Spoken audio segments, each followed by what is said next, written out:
مسعود الملک کی اہلیہ کے بھائی اور 23 سالہ بیٹی PIA کے اس جہاز میں سوار تھے جو چترال سے اسلام آباد آتے ہوئے حادثے کا شکار ہو گیا۔ انہیں آج صبح سے پیمز ہسپتال میں اپنے پیاروں کی لاش کا انتظار ہے۔ My brother-in-law and his daughter were over here جی on the flight.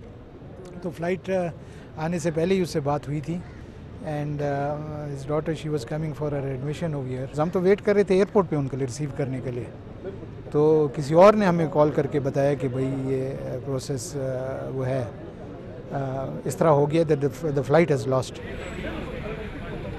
پیمز میں مسافروں کی لاشیں آنا شروع ہو چکی ہیں اور ان کو ایبٹ آباد کے ایوب ہسپتال سے لایا گیا ہے۔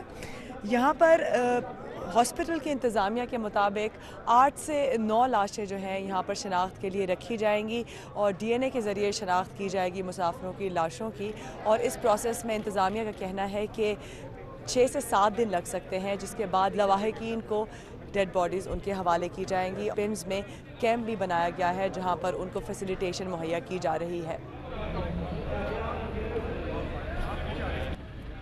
مسافروں کی لاشوں کی شناخت میں اتنا وقت کیوں لگ رہا ہے؟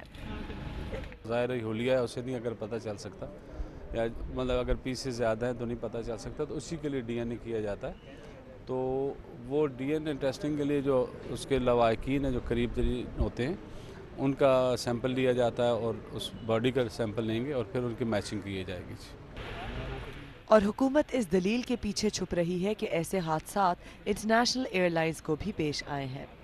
یہ ایسا نہیں ہے کہ آپ کسی مخصوص ایک ایئر لائن کے حوالے سے یہ بات کریں، پوری دنیا میں دیکھیں انٹرنیشنل ورلڈ میں، تو وہاں بھی جو میجر کمپنیز ہیں جو بہت ترقی یافتہ اور بہت ڈیولپڈ ایئر لائنز ہیں، انہیں بھی انفارچونیٹلی یہ حادثات جو ہیں یہ پیش آتے رہتے ہیں، تو یہ بہت افسوسناک ہے۔ پچھلے 6 برس میں پاکستان میں 3 فضائی حادثات میں 350 افراد اپنی جانیں کھو چکے ہیں۔ اس تازہ حادثے نے ایک مرتبہ پھر ملک میں فضائی سفر کے محفوظ ہونے کے بارے میں سوالات اٹھائے ہیں اور بیشتر شہری ملک کی واحد قومی ایئر لائن پر آئندہ بھروسہ کرنے سے گھبرا رہے ہیں۔ ارم عباسی، BBC نیوز، اسلام آباد۔